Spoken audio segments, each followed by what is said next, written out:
Uniformation, c'est le partenaire emploi-formation des structures de l'économie sociale et solidaire, de l'habitat social et de la protection sociale. Au niveau national, cela représente un peu plus de 50 000 adhérents.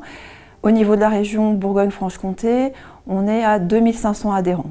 2500 adhérents, ça représente à peu près 40 000 salariés. À Uniformation, à la délégation à Dijon dont je dépends, j'ai des collègues qui sont conseillers emploi-formation, qui sont le relais des entreprises, et il y a le pôle conseil en évolution professionnelle, dédié à l'accompagnement des salariés. Depuis 2015 et la mise en place du Conseil en évolution professionnelle, Uniformation est opérateur de ce nouveau dispositif. Dans le cadre du Conseil en évolution professionnelle, chaque salarié peut bénéficier d'entretiens individuels avec un conseiller pour réfléchir ensemble à sa situation et l'aider à finaliser un projet d'évolution ou un projet de reconversion. À Uniformation, on organise des permanences téléphoniques, des permanences physiques et également des réunions d'information. On a beaucoup de salariés de l'aide à domicile qui viennent nous voir en rendez-vous individuel. Généralement, ce sont des aides-soignantes, des aides médico-psychologiques, des auxiliaires de vie sociale, des employés à domicile, tout ce qui est donc intervention à domicile. Ces salariés viennent nous voir puisque le médecin du travail, leur médecin traitant leur a dit de réfléchir à une reconversion, à un changement professionnel, parce que physiquement, leur état de santé ne leur permettront plus, dans les années à venir, d'exercer leur métier. Donc ces salariés viennent nous voir alors que pour elles, c'est très compliqué. Elles ont fait ça souvent des années entières. Elles n'ont pas souvent d'autres expériences professionnelles. Peu ou pas de qualification, pas nécessairement une crainte de vouloir se reformer, pas forcément mobile également. Vous voyez, il y a énormément de freins pour enclencher un projet. D'où l'utilité d'enclencher une démarche de conseil en évolution professionnelle.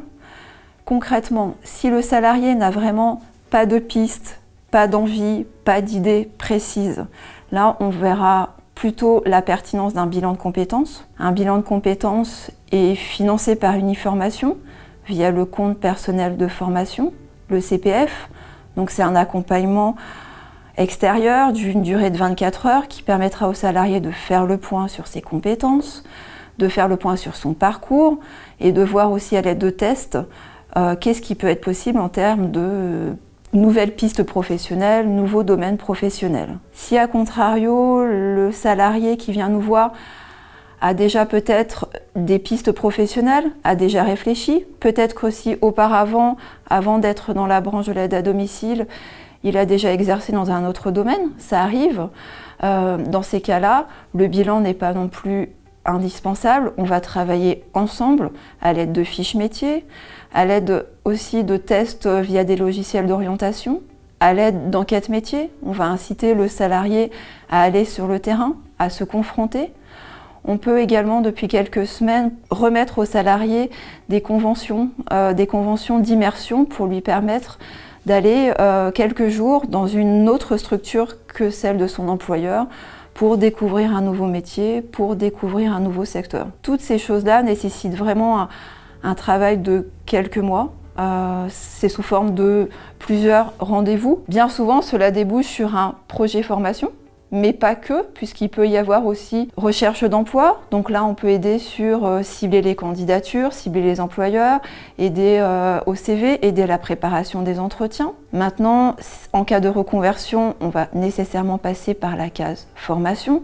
Donc là, on va les aider à rechercher une formation, faire le lien avec l'organisme de formation, monter le dossier de formation. Donc cela débouche sur une demande de CIF, congé individuel de formation, où le salarié part quelques mois en formation, formation financée par Uniformation, rémunération maintenue par l'employeur et remboursée à l'employeur par Uniformation. Attention, ce dispositif disparaît dans quelques semaines suite à la loi promulguée cet été. Maintenant, il y aura un nouveau dispositif qui va remplacer ce CIF, le CPF de transition professionnelle, qui va être en place dès 2019. J'ai en tête le cas d'une salariée qui était une dizaine d'années aide-soignante dans une grosse structure d'aide à domicile. Cette salariée-là aimait son métier, malheureusement elle a rencontré des problèmes de santé importants. Elle a fait les démarches de reconnaissance auprès de la MDPH, donc elle a eu sa reconnaissance travailleur handicapé. Elle est venue nous voir puisque vraiment elle sentait qu'elle n'arrivait plus à exercer son activité.